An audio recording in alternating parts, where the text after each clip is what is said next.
国国际广播电台 ये China radio international है।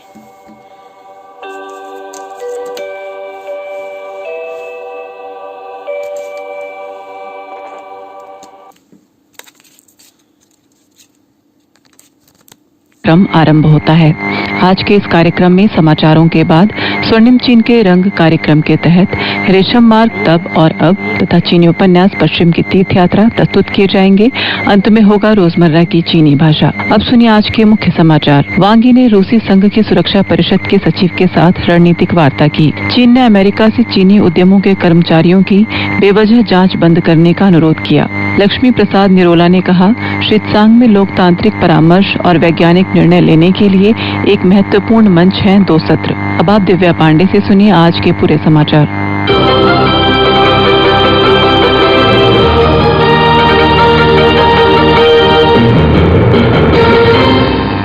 चीनी कम्युनिस्ट पार्टी की केंद्रीय समिति के राजनीतिक ब्यूरो के सदस्य और केंद्रीय विदेश मामलों के कार्यालय के निदेशक वांग यी ने 1 फरवरी को पेचिंग में रूसी संघ की सुरक्षा परिषद के सचिव सर्गेई शोइगु के साथ रणनीतिक वार्ता की। वांग यी ने रूसी राष्ट्रपति व्लादिमीर पुतिन की ओर से शोइगु की चीन यात्रा का स्वागत करते हुए कहा कि विश्व वर्तमान में बढ़ती उथल-पुथल और जटिलताओं का सामना कर रहा है और जंगल के कानून की ओर लौटने का वास्तविक खतरा मंडरा रहा है। प्रमुख विश्व शक्तियों और संयुक्त राष्ट्र सुरक्षा परिषद के स्थायी सदस्यों के रूप में चीन और रूस का ये दायित्व और कर्तव्य है कि वे वास्तविक बहुपक्षवाद का अभ्यास करें, संयुक्त राष्ट्र पर केंद्रीय अंतर्राष्ट्रीय व्यवस्था को कायम रखें, एक समान और व्यवस्थित बहुध्रुवीय विश्व, समावेशी आर्थिक वैश्वीकरण की वकालत करें और अधिक न्यायपूर्ण व उचित वैश्विक शासन प्रणाली के निर्माण को बढ़ावा दें। शोइगु ने कहा कि साल की शुरुआत से ही वैश्विक स्थिति अस्थिर रही है और लगातार सुरक्षा संबंधी तनावपूर्ण स्थितियां उत्पन्न हो रही हैं।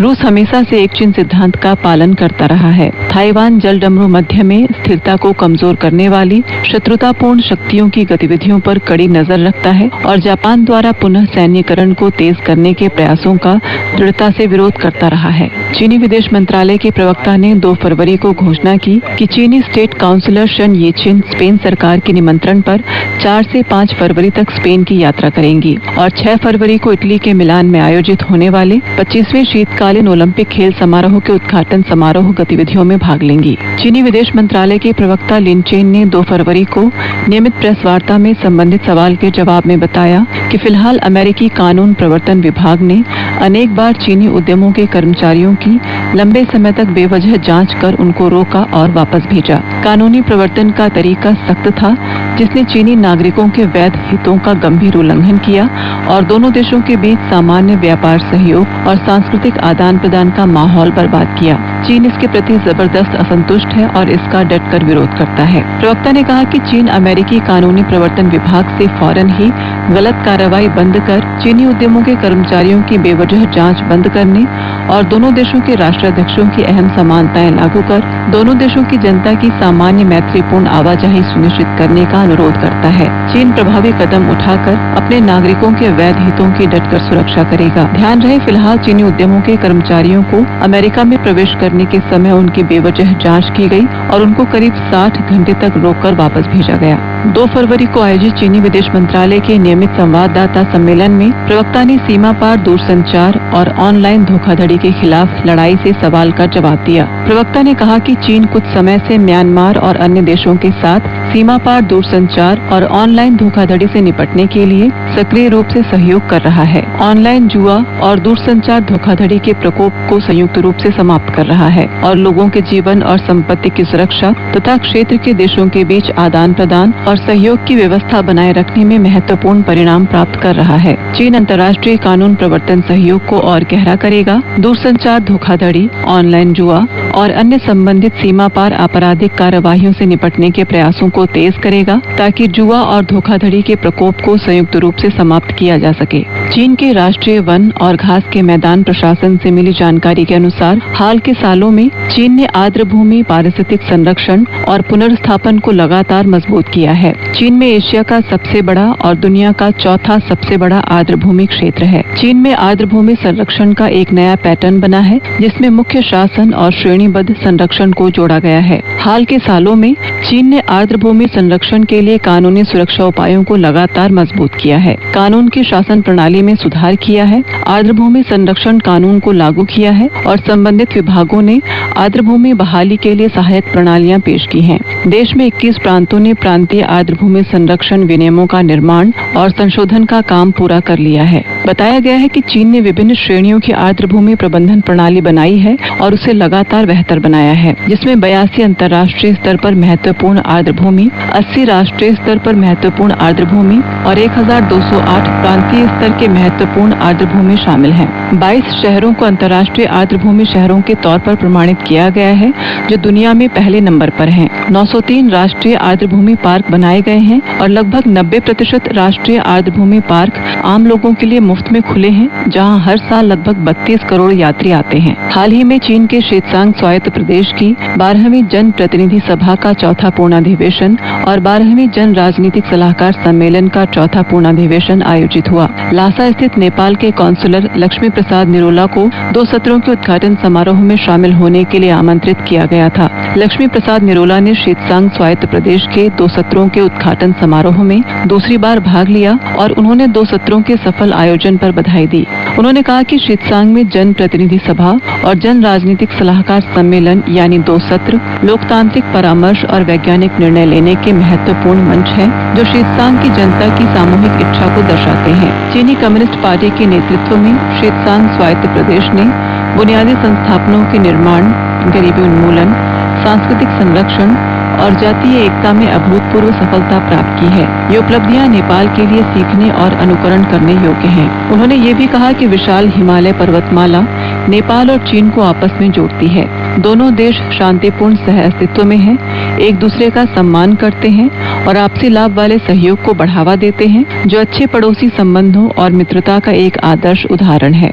नेपाल और शीतसांग स्वायत्त प्रदेश भौगोलिक निकटता और सांस्कृतिक समानताओं को साझा करते हैं और इनके बीच मैत्रीपूर्ण आदान प्रदान का एक लंबा इतिहास रहा है। अमेरिका के वॉशिंगटन में चीनी दूतावास ने शनिवार को चीन अमेरिका युवा नव वर्ष समारोह का आयोजन किया, जिसके अवसर पर चाइना मीडिया ग्रुप के स्प्रिंग फेस्टिवल गाला के प्रोमो वीडियो की शानदार प्रस्तुति हुई। अमेरिका में चीनी राजदूत शी फेंग ने अमेरिका के 20 से अधिक राज्यों और वॉशिंगटन डीसी से आए 500 से अधिक किशोरों चीनी छात्रों के साथ नव वर्ष का जश्न मनाया। कार्यक्रम में चीनी पारंपरिक सांस्कृतिक मेला लगाया गया, जहां सूचो, कढ़ाई, सुलेख, पेपर कटिंग और थ्रोइंग एरो जैसी कलाओं ने अमेरिकी मेहमानों को चीनी नववर्ष का अनूठा अनुभव कराया। राजदूत शी फेंग ने अमेरिकी युवाओं को चीनी पारंपरिक मिठाई थांग युआन बनाने का तरीका भी सिखाया।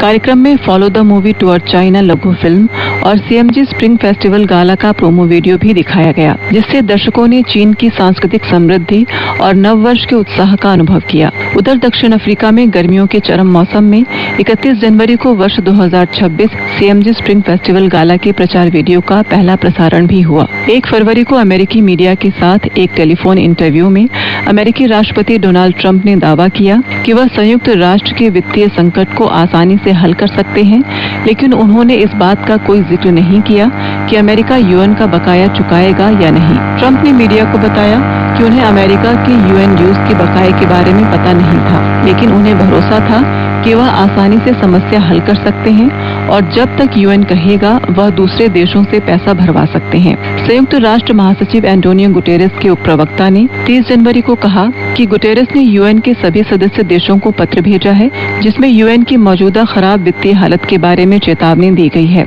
हालांकि पिछले साल 150 से ज्यादा सदस्य देशों ने अपना बकाया चुका दिया था, लेकिन कुल बकाया रकम 1.56 अमेरिकी डॉलर है, जो पिछले साल से दोगुनी है। पाकिस्तान के बलूचिस्तान प्रांत के मुख्यमंत्री सरफराज बुख्ती ने 1 फरवरी को एक प्रेस कॉन्फ्रेंस में कहा कि पिछले 40 घंटों में आतंकवाद विरोधी अभियानों में बलूचिस्तान मुक्ति सेना नामक आतंकवादी समूह के 145 आतंकवादी मारे गए हैं। उन्होंने इस बात पर जोर दिया कि पाकिस्तान द्वारा आतंकवाद के खिलाफ युद्ध शुरू करने के बाद से इतने कम समय में मारे गए आतंकवादियों की ये सबसे अधिक संख्या है और अधिकारियों ने सभी आतंकवादियों के शव बरामद कर लिए हैं।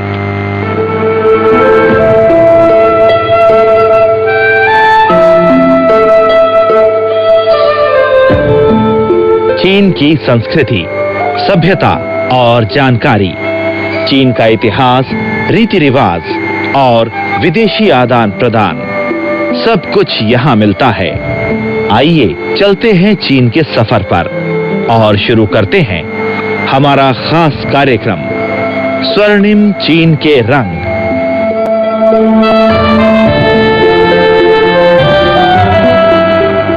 नमस्कार श्रोता मित्रों, स्वर्णिम चीन के रंग कार्यक्रम में मैं पंकज श्रीवास्तव आप सभी का स्वागत करता हूं। आज के इस खास कार्यक्रम में हम चीनी लेखक छे मुछी द्वारा लिखित रेशम मार्ग तब और अब शीर्षक किताब की कड़ी प्रस्तुत करेंगे।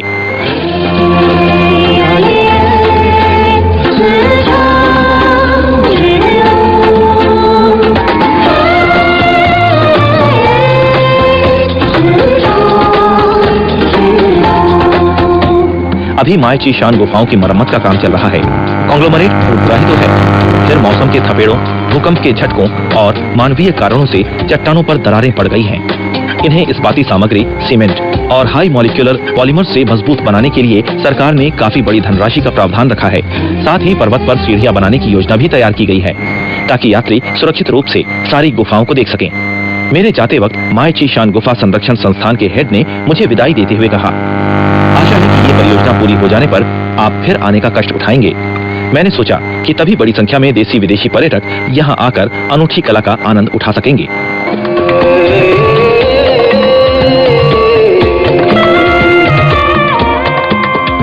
एक महिला कारीगर।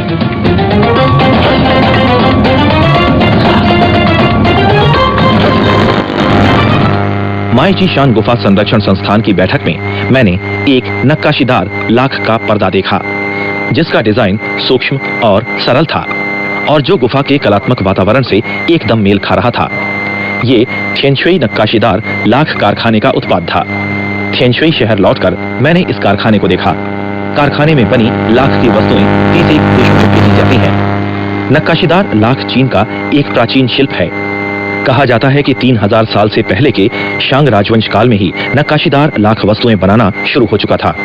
सन 1916 में यह शिल्प थिएनशुई शहर में प्रसारित हुआ। शहर के निकट वनों में लाख के वृक्ष थे।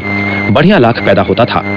इस तरह उत्तर पश्चिमी और दक्षिण पश्चिमी चीन जाने वाले मार्गों के संगम पर स्थित इस शहर में परंपरागत नक्काशीदार लाख हस्तकला विकसित हुई। इस संदर्भ में थिएनशुई शहर चीन में फुचियन प्रांत के बाद दूसरे नंबर पर माना जाता है। थिएनशुई नक्काशीदार लाख कारखाने में भारी संख्या में पर्दे और मेजें तैयार किए जाते हैं। लाख की काली और चमकीली मेज में आईने की भांति आदमी की शक्ल सूरत साफ साफ देखी जा सकती है और उसे छूने पर लगता है मानो किसी शिशु की कोमल त्वचा छू रहे हों। लाख की मेज की एक और खूबी यह है कि गरम गरम पानी से भरा ग्लास उस पर यूं ही रखे जाने पर भी कोई निशान नहीं पड़ता।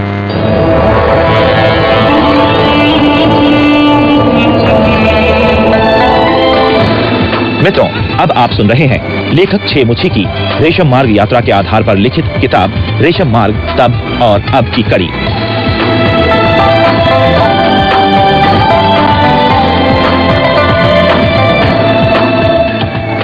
एक अनुभवी शिल्पी ने मुझे बताया कि लाख की 30-40 परतें चढ़ाने पर ही एक बढ़िया मेज बनती है और लाख की परत तभी कई मिलीमीटर मोटी होती है। फिर उस पर नक्काशी का काम और चढ़ाऊ काम होता है।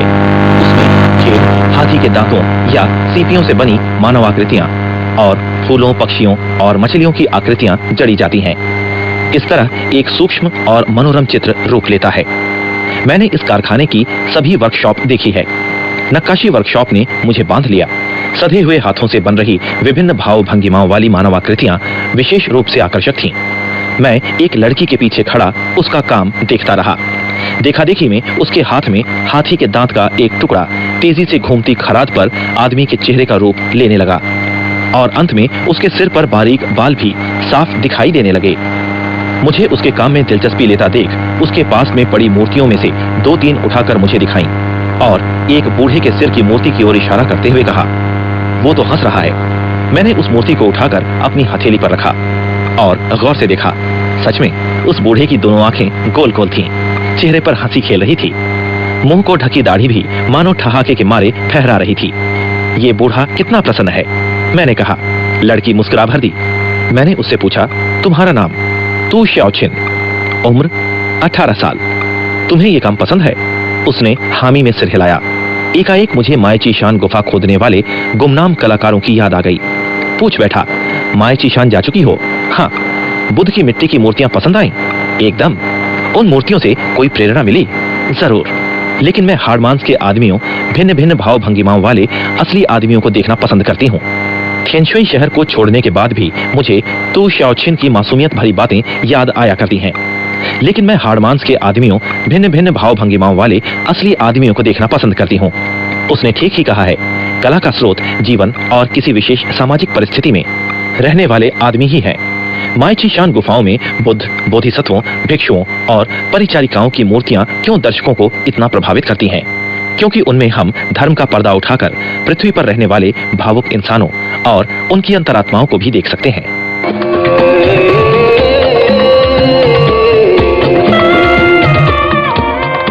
ह्वांगहो नदी के उस पार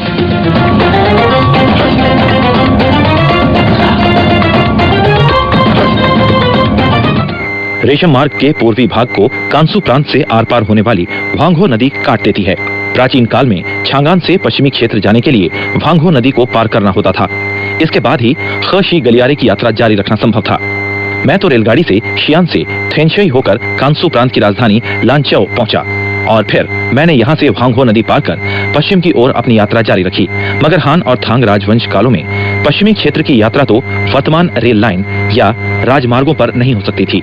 लिहाजा लांचाओ पहुंचने पर ही मैंने इतिहास और भूगोल शास्त्र का अध्ययन करने वाले विशेषज्ञों से ये जानने की इच्छा व्यक्त की। छांगान से ख़शी गलियारे तक रेशम मार्ग किस दिशा में जाता था? कितने मार्ग थे? कहां से ह्वांगहो नदी पार की जाती थी? विशेषज्ञों की राय थी कि छांगान से ख़शी गलियारे तक दक्षिणी और उत्तरी दो मार्ग जाते थे। दक्षिणी मार्ग था शियान, थिएनशुई, लिंगथाओ, लिंगशा और युंगचिन। युंगचिन काउंटी से ह्वांगहो नदी पार कर छिंघाई प्रांत में प्रवेश किया जाता था। फिर ताथुंग नदी के साथ साथ उत्तर पश्चिम की दिशा में जाते हुए शीनिंग पहुंचा जाता था। इसके बाद चिलियन पर्वतमाला के फेंतु दर्रे से ख़शी गलियारे में पहुंचा जाता था। उत्तरी मार्ग था शियान, पिनशियन, फिंगलियांग, कुयुआन और चिंगयुआन। चिंगयुआन काउंटी के होंगशानशा नामक स्थान पर ह्वांगहो नदी पार ख़शी गलियारे की ओर जाने वाला रास्ता पकड़ा जाता था। दोनों मार्ग लांचाओ से नहीं गुजरते थे। तो फिर लांचाओ प्राचीन रेशम मार्ग का एक महत्वपूर्ण पड़ाव था या नहीं? कुछ लोगों का जवाब सकारात्मक था, कुछ का नकारात्मक। इस विवादग्रस्त समस्या पर निर्णय लेने से पूर्व मैंने उक्त दो मार्गों पर के 9 घाटों की खोज करने का निश्चय किया।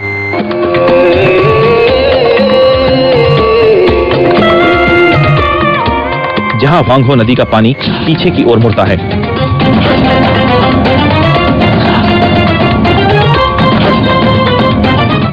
दक्षिणी मार्ग पर ह्वांगहो नदी का नौघाट युंगचिन काउंटी में पिंगलिंगसे गुफा के निकट था। तुनहुआंग गुफा और माय चीशान गुफा की भांति मशहूर ये गुफा ह्वांगहो नदी के ऊपरी भाग में चेशी घाटी के किनारे स्थित है। 1974 में ह्वांगहो नदी के ऊपरी भाग में देश का सबसे बड़ा पन बिजली घर ल्यूचियाशा पन बिजली घर खड़ा किया गया। विशाल जलाशय का पिछला भाग पिंगलिंगसे पहाड़ी की तलहटी तक फैला हुआ है, जिससे नौघाट जाने वाला प्राचीन मार्ग डूब गया है। इसलिए मैं पूर्वजों के पद चिन्हों का अनुकरण करते हुए पिनलिंगसे गुफा नहीं जा पाया। मुझे बताया गया कि वहां जाने का सबसे नजदीक रास्ता है पहले ल्यूचियाशा पन बिजली घर जाया जाए और फिर वहां से स्टीमर से ह्वांगहो नदी के ऊपरी भाग के साथ साथ पिंगलिंगसे पहुंचा जाए। लांचाओ से सीधे ल्यूचियाशा पन बिजली घर तक एक फीडर रेलवे जाती है। मैं रेलगाड़ी पर सवार हुआ और ह्वांगहो नदी के साथ साथ दक्षिण पश्चिम की ओर लगभग 100 किलोमीटर का फासला तय करने के बाद पन बिजली घर पहुंचा। तभी मैंने पाया कि युंचिन काउंटी केंद्र बांध के नीचे है, जबकि पुराना काउंटी केंद्र जलाशय में जलमग्न हो चुका है। काउंटी पार्टी कमेटी की ओर से छी चंगकांग नामक स्थानीय कार्यकर्ता मेरे गाइड बने। वे काउंटी विज्ञान और टेक्नोलॉजी संघ में काम करते हैं और स्थानीय इतिहास के संदर्भ सामग्री इकट्ठा करने में रुचि रखते हैं। शाम के समय वे मुझे ह्वांगहो नदी के किनारे ले गए। युंगचिन काउंटी में ह्वांगहो नदी का जो भाग था उसमें रेत और कीचड़ ज्यादा नहीं थी, इसलिए नदी का पानी हल्के हरे रंग का दिखाई पड़ता था। दोनों तरफ पथरीले पहाड़ थे, जल मार्ग तंग था। छी चंगकांग ने बताया कि नदी के ऊपरी भाग में लोमड़ी की छलांग नामक एक स्थान है। नदी के किनारे एक ऐसी पहाड़ी ढलान है जिस पर से लोमड़ी नीचे दौड़ते हुए किनारे पर पहुंचते पहुंचते एक छलांग में ही नदी के उस पार पहुंच जाती है। ह्वांगहो नदी का मार्ग संकरा होने के कारण युंगचिन इलाके में प्राचीन जमाने में नदी पर पुल बनाना आसान था। नदी के किनारे खड़े होकर हमने उस पार नजर डाली। पेड़ों के सुनहरे झुरमुटों में एक एकांत पहाड़ी गांव लुका छिपी दिखाई दिया। छी चंगकांग ने इस रमणीय गांव के बारे में एक दंत कथा सुनाई। शताब्दियों पहले नेपाल से एक राजकुमार तरह तरह के कष्ट झेलकर इस पहाड़ी गांव में पहुंचा और गांव के पीछे एक पहाड़ी गुफा में तपस्या करने लगा। वो नेपाल से इतनी लंबी दूरी तय कर इस गांव में क्यों आया? बात यह थी कि उसने सपना देखा कि एक महाभिक्षु ने उसे उस स्थान जहां पहाड़ी की चोटी लाल मिट्टी से ढकी हो और वांगहो नदी का पानी पीछे की दिशा में बहता हो, में बौद्ध धर्म का प्रचार करने का उपदेश दिया था। और युंगचिंग काउंटी ठीक ऐसा ही स्थान थी जहां पूर्व की ओर बहता हुआ वांगहो नदी का पानी अचानक पश्चिमी दिशा में मुड़ता था। और फिर उस पहाड़ी की चोटी सचमुच ही लाल मिट्टी की थी। पहाड़ी गांव में एक लड़की थी जो खेत में पिता के लिए हर रोज खाना ले जाती थी। जब भी वो उस पहाड़ी गुफा से गुजरती तो देखती कि एक विदेशी युवक दिन भर तपस्या करता है। धीरे धीरे उसे उस नेपाली राजकुमार पर दया आने लगी और वो उसके लिए भी रोज कुछ न कुछ खाने को रख छोड़ती। दिन बीतते चले गए और दोनों के दिल में प्रेम के बीज भी अंकुरित हो चले। इस अधर्म से भगवान रुष्ट हो गए। अंत में ये हुआ कि एक दिन आसमान गिरा और धरती फटी, जिससे दोनों प्रेमी प्रेमिका पहाड़ के नीचे दब गए। वर्षों बाद भूकंप के एक जबरदस्त झटके से दोनों के पार्थिव शरीर फिर जमीन की सतह पर आ गए। उनकी लाशें जरा भी नहीं सड़ी थीं और चेहरे जीवंत लगते थे। तुरंत ही आसपास में यह घटना चर्चा का विषय बन गई। दंत कथा आखिर दंत कथा ही है, लेकिन पिछले जमाने में पश्चिमी क्षेत्र से आए बौद्ध भिक्षुओं ने सचमुच युंगचिंग काउंटी की धरती पर अपने पद चिन्ह छोड़े थे। उनमें से कुछ एक तो यहीं बसकर धर्म का प्रचार करने लगे थे। ये सत्य है। ऐसा कहने के पीछे कारण ये है कि युंगचिंग एक ऐसा स्थल था जहां से रेशम मार्ग पर आने जाने वाले जरूर गुजरते थे। दुनिया में प्रथम पुल।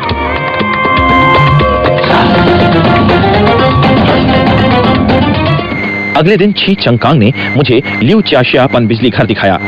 एक 147 मीटर ऊंचे बांध ने वांगहो नदी को बांधकर जलाशय में बदल दिया था, जिसमें 5 अरब 70 करोड़ घन मीटर पानी समा सकता है। पनबिजली घर की विद्युत उत्पादन क्षमता 12,25,000 किलोवाट है।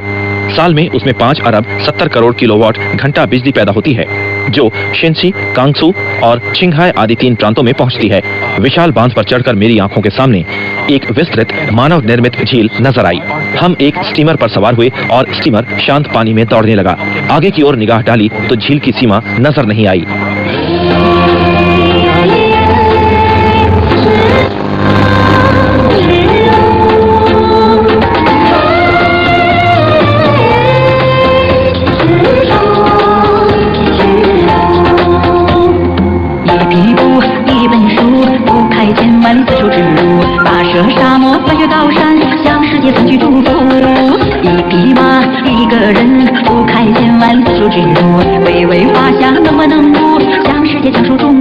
तो मित्रों, इस बार ये कड़ी यहीं तक। अगली बार हम आपको इस कड़ी का अगला भाग सुनाएंगे और साथ में एक नई कड़ी भी। तब तक के लिए अपने मित्र पंकज श्रीवास्तव को आज्ञा दीजिए। नमस्कार।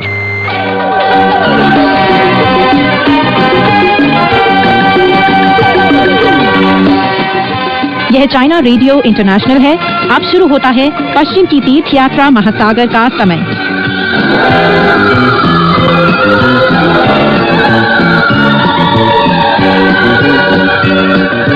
नमस्कार दोस्तों, पश्चिम की तीर्थ यात्रा सुप्रसिद्ध चीनी उपन्यास लेकर हाजिर हूँ मैं मैत्री शर्मा। आज की कहानी इस प्रकार है। दोस्तों, अब तक आपने कहानी में सुना कि वानर को मानव फल के बारे में पता चल जाता है तो वह सीधा उसके उद्यान में पहुँच जाता है। वहाँ एक मानव फल तोड़ने की कोशिश करता है, लेकिन उसे वह फल हासिल नहीं होता। इस पर वह गुस्से में आ जाता है और स्थानीय देवता को बुलाता है और उससे सारी जानकारी इकट्ठी कर लेता है। उसके बाद वह योजना बनाता है और योजना के अनुसार ही वह 3 मानव फलों को तोड़ लेता है। उसके बाद वह भिक्षु रेतात्मा शूकर को एक एक फल देकर आपस में बांटकर एक साथ खाते हैं। चलिए दोस्तों, कहानी को आगे बढ़ाते हैं और सुनते हैं कहानी में आगे क्या हुआ। इस तरह उन तीनों ने एक एक फल खा लिया। शूकर का तो मुंह भी बड़ा था और उसकी भूख भी बहुत ज्यादा प्रचंड थी। फिर तावपंथी युवकों को यह फल खाते देख उनकी बातें सुनते ही उसे क्षुधा की व्यथा सताने लग गई थी। इसलिए फल देखते ही उसने लपक कर एक फल झपट लिया और उसे पूरा का पूरा ही निगल लिया। फिर बड़े ही अबोध भाव से वह निर्लज्जता पूर्वक अन्य दोनों से पूछने लगा कि वे क्या खा रहे थे। भिक्षु रेतात्मा ने जवाब दिया, मानव फल। शूकर ने कहा, इसका स्वाद कैसा लग रहा है? वानर बोला, उसकी बात पर ध्यान मत दो, वह एक फल खा चुका है। अब तुमसे कुछ भी प्रश्न पूछने का कोई औचित्य नहीं है। शूकर कहने लगा, बड़े भाई, वह फल बड़ी जल्दी खा लिया। आप दोनों की तरह मैंने ना तो उसे सूक्ष्मता से कुतरा और ना ही उसकी गंध और स्वाद का मजा लिया। मुझे तो यह भी मालूम नहीं कि उसमें कोई गुठली थी या नहीं, क्योंकि मैं तो उससे पूरा का पूरा ही निगल गया था। अब आपने जो कांड शुरू किया है उसका अंत भी आपको ही करना चाहिए। आपने मेरी भूख बढ़ा डाली है, इसलिए आपको मुझे एक और फल देना उचित है जिसे मैं धीरे धीरे खा सकूं। वानर ने जवाब दिया, तू कभी संतुष्ट नहीं हो सकता। ये कोई आटा चावल तो है नहीं जिन्हें तुम पेट में ठूंस लो। इस वृक्ष पर 10,000 साल में सिर्फ 30 फल ही पकते हैं, इसलिए अगर हमें इनमें से एक पूरा फल भी खाने को मिल जाए तो हमें खुद को सौभाग्यशाली समझना चाहिए। देख शुकर, अब तो इसकी और ज्यादा चर्चा मत कर, तूने बहुत खा लिया। यह कहकर वानर उठ खड़ा हुआ और उसने स्वर्ण दंड को गवाक्ष से ताओपंथी युवकों के कमरे में फेंक दिया। शुकर अभी तक भुनभुनाए जा रहा था, लेकिन अब उसने शुकर की बातों पर बिल्कुल भी ध्यान देना बंद कर दिया था। कुछ ही समय बाद ताओपंथी युवक अपने कमरों में लौट आए और उन्होंने शुकर को बड़बड़ाते सुना, मैं तो मानव फल का मजा ही नहीं ले पाया, काश मुझे एक और मिल गया होता। पवित्र वायु को शक हो गया। उसने दीप्त चंद्र से कहा, क्या तुमने उस लंबी थूथनी वाले भिक्षु की बात सुनी कि काश उसे एक मानव फल और मिल जाता? हमारे गुरुदेव बाहर जाते समय इन दस्युओं से सावधान रहने को कह गए थे, जिससे ये लोग हमारा कोष न चुरा सकें। दीप्त चंद्र बोला, यह तो बहुत ही भयानक कांड हो गया। अरे यह स्वर्ण दंड जमीन पर क्यों पड़ा हुआ है? अच्छा हो अगर हम चलकर एक बार उद्यान का निरीक्षण कराएं। पवित्र वायु और दीप्त चंद्र जल्दी ही बाहर निकल पड़े। उन्हें उद्यान के कपाट खुले मिले। पवित्र वायु बोला, हम तो ये दरवाजा बंद करके गए थे, फिर यह खुला कैसे? पुष्पोद्यान का तीव्र गति से चक्कर लगाने पर उन्होंने शाकोद्यान के दरवाजों के कपाट भी खुले देखे। वे झपट कर मानव फलोद्यान में जा घुसे। वृक्ष के सहारे खड़े हो ऊपर देखते हुए उन्होंने फलों को गिनना शुरू कर दिया, लेकिन बार बार योग करने पर भी उनकी संख्या 22 से ज्यादा नहीं हो सकी। दीप्त चंद्र ने पूछा, तुम्हें अंक गणित आता है? पवित्र वायु ने स्वीकार करते हुए कहा, हाँ, तुम मुझे संख्या बताते चलो। दीप्त चंद्र ने बताया, शुरू में इस वृक्ष पर 30 मानव फल थे। जब गुरुदेव ने उद्यान का दरवाजा खोला उस समय 2 फल खा लिए गए, बचे 28। अभी हमने थान भिक्षु को देने के लिए 2 फल तोड़े थे, इसलिए 26 रह गए। लेकिन इस समय इस पर केवल 22 फल ही हैं। इसका मतलब हुआ कि 4 फल कम हो गए हैं। कहने की जरूरत नहीं कि उन दुष्टों ने वे फल चुरा लिए होंगे। हमें चलकर थान भिक्षु को इस बारे में साफ साफ बता देना चाहिए। वे दोनों उद्यान से निकलकर सामने वाले महाकक्ष में आ गए और सांचांग की ओर इशारा करते हुए अशिष्टतम दुर्वचन कहने लगे। उन्होंने, खलवाट तुम ऐसे हो, खलवाट तुम वैसे हो आदि नाना तरह की कटुक्तियां उसको सुना दी। सांचांग उनका वह दुर्व्यवहार सहन न कर पाया और कहने लगा, अमर्त्य युवकगण, आप इतनी फालतू का शोर क्यों कर रहे हैं? आप अपनी बकवास बंद करें। आपकी थोड़ी बहुत असभ्य भाषा का मैं बुरा नहीं मानता, लेकिन इतना ज्यादा कठोर व्यवहार बिल्कुल उचित नहीं है। पवित्र वायु बोला, तुम क्या बहरे हो? हम किसी विदेशी भाषा में बात नहीं कर रहे हैं। हमारा अभिप्राय तुम अच्छी तरह से समझ रहे हो। तुमने हमारे मानव फल चुराए हैं। अब तुम हमें इस बारे में चर्चा करने से किस अधिकार से रोक सकते हो? सांचांग ने पूछा, यह मानव फल देखने में कैसा होता है? दीप्त चंद्र ने जवाब दिया, अभी कुछ देर पहले ही तो हमने वह फल तुमको दिया था और तुमने कहा था कि उसकी आकृति किसी शिशु जैसी थी। सांचांग चिल्ला उठा, हे अमिताभ बुद्ध, मैं तो उसे देखने से ही भयग्रस्त होकर कांपने लग गया था। मैं भला उस फल को कैसे चुरा सकता हूँ? प्रचंड लोभ से अभिभूत होने पर भी मैं उसे खाने का अपराध बिल्कुल नहीं कर सकता था। आप मुझ पर इतना भीषण दोषारोपण कैसे कर सकते हैं? पवित्र वायु ने कहा, आपने उसे न खाया हो, लेकिन आपके उन चेले चपाटों ने तो कुछ फल चुराकर जरूर खाए हैं। अगर उन्होंने खा भी लिए हों, तब भी तुम इतना हल्ला क्यों मचा रहे हो? तुम लोग कुछ देर रुको, मैं उनसे पूछताछ कर लेता हूँ। अगर उन्होंने फल चुराए होंगे तो मैं उनकी एक क्षति पूर्ति करवा कर ही रहूंगा।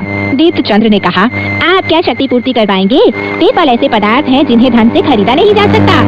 सांचांग बोला, तब ठीक है, अगर उन्हें धन से कर खरीदा नहीं जा सकता तो जैसे कहावत है, शिष्ट व्यवहार 1000 स्वर्ण मुद्राओं के बराबर होता है। मैं उनसे आपके निकट क्षमा प्रार्थना करवा दूंगा और झगड़ा खत्म हो जाएगा। लेकिन अभी तो हमें यह बात पता नहीं है कि फल उन्होंने ही चुराए हैं। दीप्त चंद्र कहने लगा, चुराए तो उन्होंने ही है। वे लोग अभी तक वहाँ बैठे फलों के अनुचित वितरण के बारे में झगड़ा कर रहे हैं। सांचांग ने आवाज लगाई, शिष्यों यहाँ आओ। सांचांग की पुकार सुनकर भिक्षु रेतात्मा ने कहा, बस अब हमारा सत्यानाश हो गया, हमारा छल पकड़ लिया गया। गुरुदेव हम सबको बुला रहे हैं और ताओपंथी युवक चीख कर हमें गालियां दे रहे हैं। सारा भांडा फूट गया लगता है। वानर बोला, कैसी लज्जा की बात है, थोड़े से खाने के लिए इतनी चीख पुकार। अगर हमने चोरी स्वीकार कर ली तो ये लोग हमें चोर कहेंगे। हम अपने अपराध से बिल्कुल इनकार कर देंगे। वे तीनों रंधनशाला से निकलकर मुख्य कमरे में चले गए। महाकक्ष में प्रवेश करते हुए तीनों शिष्यों ने कहा, भोजन तैयार है। आपने हमें किस लिए बुलाया? सांचांग ने बताया, शिष्यों, मैं भोजन के बारे में नहीं पूछ रहा। इस मंदिर में मानव फल नामक कोई पदार्थ है जो देखने में नवजात शिशु जैसा लगता है। उनमें से कुछ को तुम में से किसी ने चुरा कर खा लिया है। शुकर बोला, मैं इस बारे में कुछ नहीं जानता। विश्वास कीजिए, कुछ भी नहीं जानता। मैंने तो आज तक देखा तक नहीं है। पवित्र वायु ने कहा, वह जो उधर खीसे निपोड़ रहा है, ये उसी का ही काम है। वानर चीखा, मुस्कान तो मेरे चेहरे पर हमेशा बनी रहती है। तुम्हें कोई फल खोजे नहीं मिल रहा क्या? इसलिए तुम मेरा मुस्कुराना बंद कर देना चाहते हो? सांचांग ने समझाया, शिष्य, क्रोध मत करो। धार्मिक व्यक्ति होने के नाते हमें वाक संयम बनाए रहना चाहिए और मस्तिष्क को जड़ और उत्तेजित बना देने वाला आहार ग्रहण नहीं करना चाहिए। अगर तुमने वे फल खा लिए हो तो इस प्रकार उद्धत व्यवहार करने की अपेक्षा इनसे क्षमा याचना कर लेना ज्यादा सही रहेगा।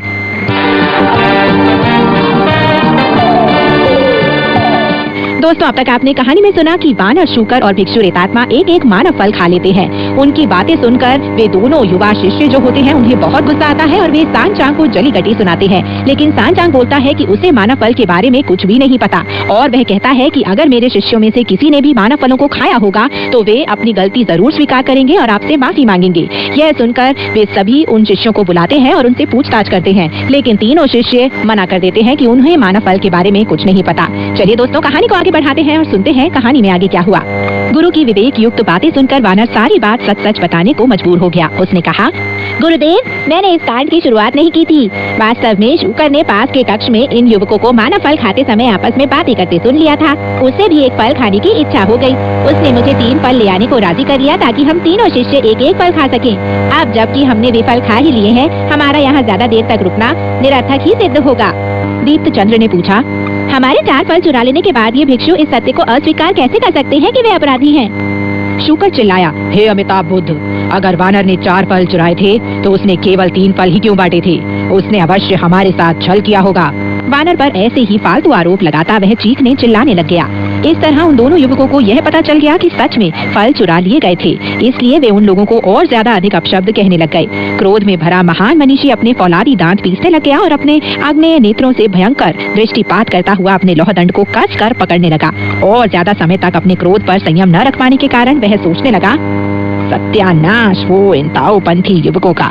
अगर ये लोग हमें मारते पीटते तब भी हम उसे सहन कर लेते, लेकिन ये तो हमारे सामने ही हमें इस तरह अपमानित करते चले जा रहे हैं। मैं इनका वह वृक्ष ही उखाड़ कर खत्म कर दूंगा ताकि भविष्य में इन्हें वे फल मिलना ही बंद हो जाए।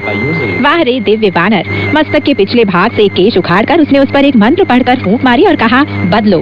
केश तुरंत ही कृत्रिम वानर में बदल कर थांग भिक्षु, शूकर और भिक्षु रेतात्मा के पास उन ताओपंथी युवकों के अपशब्द और अभिशाप सुनते रहने के लिए वहीं खड़ा रहा। अपनी दैवी सिद्धियों का इस्तेमाल कर वास्तविक वानर मेघ पर सवार होकर महाकक्ष से बाहर निकल आया और सीधे उद्यान में पहुंचकर उसने अपने स्वर्ण पट मंडित लौहदंड से मानव फल वृक्ष पर प्रहार किया। फिर पर्वतों को कपायमान कर देने वाली अलौकिक देह शक्ति द्वारा एक धक्का मारकर उस वृक्ष को गिरा दिया। वृक्ष के सारे पत्ते झड़ गए, उसकी शाखाएं टेढ़ी होकर मुड़ गई और उसकी जड़ें पृथ्वी से निकल आईं। अब इन ताओपंथियों के पास यह कुशा प्रत्यावर्तित रक्त पारद कभी नहीं रह पाएगा। पेड़ को उखाड़ देने के बाद वानर ने शाखाओं पर लगे मानव फलों को खोजा, लेकिन वहाँ उसे एक भी फल नहीं मिला। वानर के लौहदंड में स्वर्ण पट लगे हुए थे, इसलिए दंड भी पंच धातुओं में से एक लोहे का बना था। इसलिए उस दंड के एक ही वार से वे सारे दुर्लभ रत्न टूटकर गिर पड़े थे और धरती पर गिरते ही वे सब उसमें धंस गए थे। वृक्ष पर एक भी मानव फल नहीं बचा रह गया था। वानर की लत उठा, यह एक महान कार्य हो गया, अब वे ठंडे पड़ जाएंगे। वह अपना लौहदंड संभाल कर मंदिर के आगे के भाग में चला आया और केश को झटकार कर उसने दोबारा अपने सिर पर लगा लिया। स्थूल मानवीय चक्षु होने के कारण बाकी कोई भी इस व्यापार को देख नहीं पाया। बहुत देर बाद जब ताओपंथी युवकों ने महसूस किया कि वे यथेष्ट समय तक दुर्वचन कह चुके हैं, पवित्र वायु दीप्त चंद्र से बोला, अभी हम जो कुछ भी कहेंगे उसे ये भिक्षुगण चुपचाप सुनते रहेंगे। हमें उन्हें इतने कटु वचन कहे कि मानो वे मनुष्य नहीं मुर्गी के बच्चे हों, फिर भी उन्होंने कुछ भी स्वीकार नहीं किया है। मेरा विचार है कि वास्तव में इन लोगों के लिए फल चुराना संभव ही नहीं था। वृक्ष इतना ऊंचा है और उसके पत्ते इतने घने हैं कि संभव है हम में से गिनने में ही भूल हो गई होगी। अगर हमसे ही भूल हो गई तो हमारा इन लोगों पर इतना फालतू दोषारोपण करना बिल्कुल ठीक नहीं है। हमें एक बार फिर से उद्यान में जाकर फलों की गिनती कर लेनी चाहिए। दीप्त चंद्र मान गया और वे दोनों दोबारा उद्यान में चले गए। वहाँ पर वृक्ष को मुड़ी हुई शाखाओं समेत पत्र विहीन जड़ से उखड़ा पाया और उस पर एक भी फल लगा नहीं देखा तो वे आतंक से भर उठे। पवित्र वायु के पांव ढीले पड़ गए और वह वहीं धरती पर ढेर हो गया। दीप्त चंद्र थर थर कांप रहा था। वे दोनों ही अचेत हो गए। धूल में पड़े वे दोनों विक्षिप्तियों की तरह प्रलाप कर रहे थे। अब हम क्या करें, क्या कर सकते हैं? हमारे उत्पाग मंदिर का अमृत नष्ट कर दिया गया है और हमारा अमर्त्य समाज भी खत्म हो गया। वापस आने पर हम गुरुदेव से क्या कहेंगे? दीप्त चंद्र ने कहा, भाई विलाप करना बंद कीजिए। हमें खुद को सुव्यवस्थित कर उन शिक्षकों को इस बात का आभास तक नहीं होना देना चाहिए कि कुछ गड़बड़ी हो गई है। यह कार्य जरूर उस लोमश मुख वाले वज्र देवता से दिखते लंपट व्यक्ति का ही होगा। उसी ने इंद्रजाल के द्वारा हमारा यह रत्न नष्ट किया होगा, लेकिन उसके साथ तर्क वितर्क करने से कोई फायदा नहीं होगा। वह तो साफ साफ मना कर देगा। अगर हम उससे झगड़ा करने लग गए तो कहीं लड़ाई शुरू ना हो जाए, और उन चारों के सामने हम दो तो जीत भी नहीं पाएंगे। हमारे लिए उनको भ्रम में रखकर यही कह देना उचित होगा कि एक भी फल कम नहीं हुआ है। हम ऐसा दिखाएंगे मानो हमने ही गलत गिने हो। हम उनसे माफी मांग लेंगे। उनका भात पक चुका है, हम उनको भात के साथ खाने के लिए कुछ बाकी पदार्थ भी दे देंगे। जैसे ही वे लोग भोजन के कटोरे उठाएंगे, तुम और मैं दरवाजे के दोनों ओर खड़े होकर दरवाजा बंद कर देंगे और उन पर ताला लगा देंगे। सारे दरवाजों पर ताला लगा देने के बाद वे भाग नहीं सकेंगे। लौट आने पर गुरुदेव खुद ही तय कर लेंगे कि किसके साथ कैसा व्यवहार किया जाना चाहिए। वह बूढ़ा भिक्षु हमारे गुरु का दोस्त है, इसलिए संभव है कि वे उस पर अनुग्रह कर उसे माफी दे दें। अगर वे क्षमा न करना चाहते हो तो हमने तो उन अपराधियों को बंदी बना ही लिया होगा। इस तरह हम किसी झमेले में नहीं फंसेंगे। पवित्र वायु ने कहा, तुम ठीक कह रहे हो। उन दोनों ने खुद को संभाल कर प्रयत्न पूर्वक प्रसन्न मुद्रा धारण कर ली और उद्यान से बाहर जाकर सांचांग के सामने झुककर प्रणाम किया और कहा, गुरुवर, हमने अभी आपके साथ बहुत ही बुरा व्यवहार किया था, कृपया हमें माफ कर दीजिए। सांचांग ने पूछा, आप क्या कह रहे हैं? पवित्र वायु ने जवाब दिया, सभी फल अपनी अपनी जगह हैं। हम उन्हें पहले देख नहीं पाए थे क्योंकि वह वृक्ष बहुत ऊंचा और उसकी पत्तियां बहुत घनी हैं। अभी जब हमने फिर से जांच की तो उनकी संख्या एकदम ठीक मिली। बात काटने का अवसर मिल जाने पर शूकर बोल उठा, आपकी आयु इतनी कम है कि आपको अपने किए का पता ही नहीं हो पाता।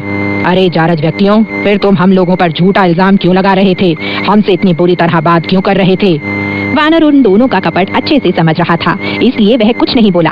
उसने सोचा, झूठ झूठ, केवल झूठा भाषण दे रहे हैं ये दोनों। सारे फल तो नष्ट हो चुके हैं, फिर ये ऐसा क्यों कह रहे हैं? क्या यह संभव है कि इन्हें वृक्ष को पुनर्जीवित करना आता हो? सांचांग कह रहा था, तो फिर ठीक है, हमारा भात ले आओ, उसे खाकर हम यहाँ से चल पड़ेंगे। शुकर कटोरों में भात लेने चला गया और भिक्षु रेतात्मा ने मेज और कुछ कुर्सियां लगा दी।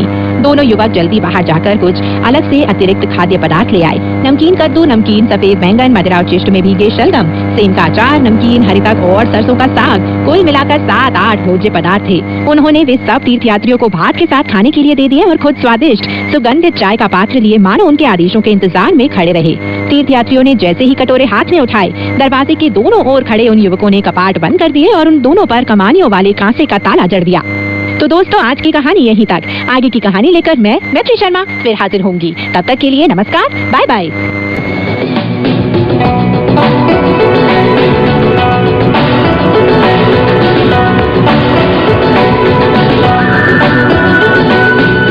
用你的母语学汉语，每日汉语。 मातृभाषा में चीनी सीखें, रोजमर्रा की चीनी भाषा। 用你的母语学汉语，每日汉语。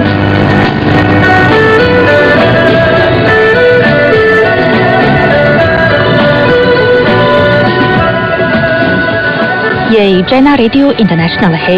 श्रोताओं को सावधान का नमस्कार। श्रोताओं को राकेशवत का भी नमस्कार। रोजमर्रा की चीनी भाषा कार्यक्रम सुनने के लिए आपका हार्दिक स्वागत।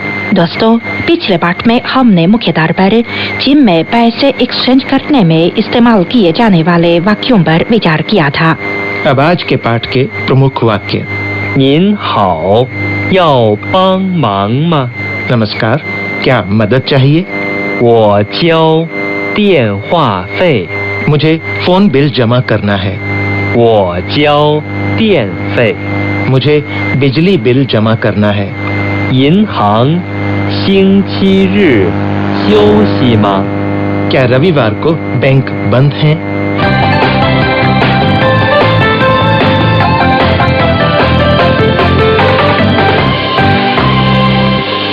जैसा कि पहले हमने कहा था कि चीन में हम बिल जमा करने के लिए बैंक जाते हैं। ठीक है, बैंक कर्मचारी आपसे पूछ सकते हैं, नमस्कार, क्या मदद चाहिए? शाओचांग जी, बेहतर होगा कि आप इस वाक्य को चीनी में मुझे बताएं ताकि मेरी समझ में आ सके। वो आपसे कहते हैं, 您好，要帮忙吗？ निन हाओ याओ पांग मांग मा। 您好，नमस्कार।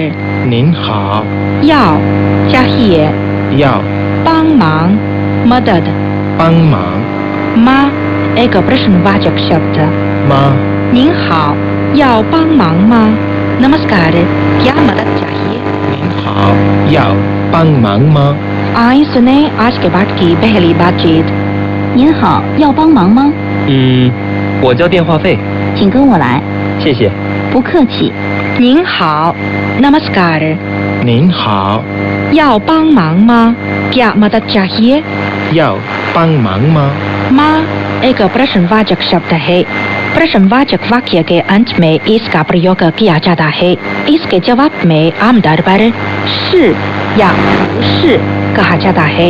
जैसे 您需要帮忙吗 क्या आपको मदद चाहिए 你需要帮忙吗银行星期日休息吗 क्या रविवार को बैंक बंद है 银行星期日休息吗他是你的朋友吗 क्या वो आपकी सहेली है 他是你的朋友吗您好要帮忙吗 नमस्कार क्या मदद चाहिए 您好要帮忙吗 आइए सुने एक बार फिर आज के पाठ की पहली बातचीत 您好，要帮忙吗？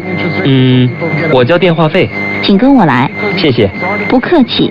शाओथांग जी आप चीनी में इस वाक्य को कैसे कहती हैं कि मुझे बिजली बिल जमा करना है आप कह सकते हैं 我交电话费我交电话费我 मैं और 交 जमा करना 我交电话费 phone bill 电话费我交电话费 मुझे फोन बिल जमा करना है 我交电话费 शाओथांग जी और मुझे बिजली बिल जमा करना है इसे चीनी भाषा में क्या ऐसे कहा जाएगा 我交电费 बिल्कुल ठीक 我交电费我交电费电费 बिजली बिल 电费我交电费我交电费 मुझे बिजली बिल जमा करना है आइए सुने आज के बाद की दूसरी बातचीत 您好，要帮忙吗？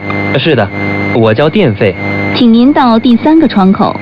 शाओथांग जी आपको पता है कि मैं सुबह 9 बजे काम पर जाता हूँ और शाम को 5 बजे काम से वापस आता हूँ और बैंक भी 9 बजे ही खुलते हैं इसलिए मैं ये जानना चाहता हूँ कि क्या रविवार को बैंक बंद हैं इसे चीनी भाषा में कैसे कहा जाता है आप कह सकते हैं 银行星期日休息吗 इन हांग शिंगची休息吗银行 बैंक इन हांग 星期日 रविवार 星期日休息 आराम 休息 माँ प्रश्नवाचक शब्द 吗银行星期日休息吗 क्या रविवार को बैंक बंद है इन हांग शिंगची休息吗 आइए सुने आज के बाद की तीसरी बातचीत 银行星期日休息吗？不休息，早上9点开门。明天早上我就去交费。 अच्छा अब हम आज के पाठ में सीखे गए वाक्यों को दोहराएं 您好要帮忙吗 नमस्कार क्या मदद चाहिए 您好要帮忙吗要帮忙吗 क्या मदद चाहिए 要帮忙吗我交电话费我交电话费 मुझे फोन बिल जमा करना है 电话费 phone bill 电话费我交电费 मुझे बिजली बिल जमा करना है 我交电费电费 बिजली बिल 电费银行星期日休息吗 क्या रविवार को बैंक बंद है 银行星期日休息吗银行 बैंक 银行休息 आराम 休息银行星期日休息吗 银行星期日休息吗 क्या बैंक रविवार को बंद है अब हम आज के बाद की सारी बातचीत सुने बातचीत 1您好，要帮忙吗？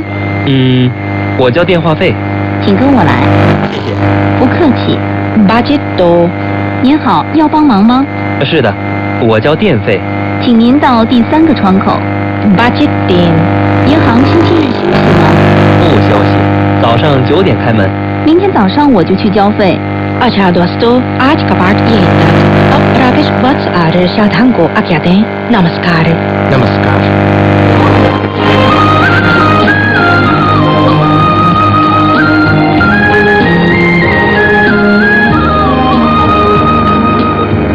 CGTN हिंदी सेवा रोजाना 5 कार्यक्रम प्रसारित करती है। हमारा पहला कार्यक्रम भारतीय समय के अनुसार सुबह 8:30 से 9:30 बजे तक दूसरा कार्यक्रम संध्या के 6:30 से 7:30 बजे तक, तीसरा कार्यक्रम रात के 8:30 से 9:30 बजे तक, चौथा कार्यक्रम रात के 9:30 से 10:30 बजे तक और पांचवा कार्यक्रम रात के 10:30 से 11:30 बजे तक प्रसारित होता है। कार्यक्रमों के मीटर बैंड इस प्रकार है: सुबह 8:30 से 9:30 बजे 13,720 किलोहर्ट्ज, शाम 6:30 से 7:30 बजे 9,635 किलोहर्ट्ज, रात 8:30 से 9:30 बजे तक 7,225 किलोहर्ट्ज, रात 9:30 से 10:30 बजे 7,395 किलोहर्ट्ज, रात 10:30 से 11:30 बजे 1,269 किलोहर्ट्ज। अब इंटरनेट पर CGTN की हिंदी वेबसाइट भी खुली हुई है। इसे देखने के लिए हम आपका हार्दिक स्वागत करते हैं। हमारी वेबसाइट का पता है hindi.cgtn.in।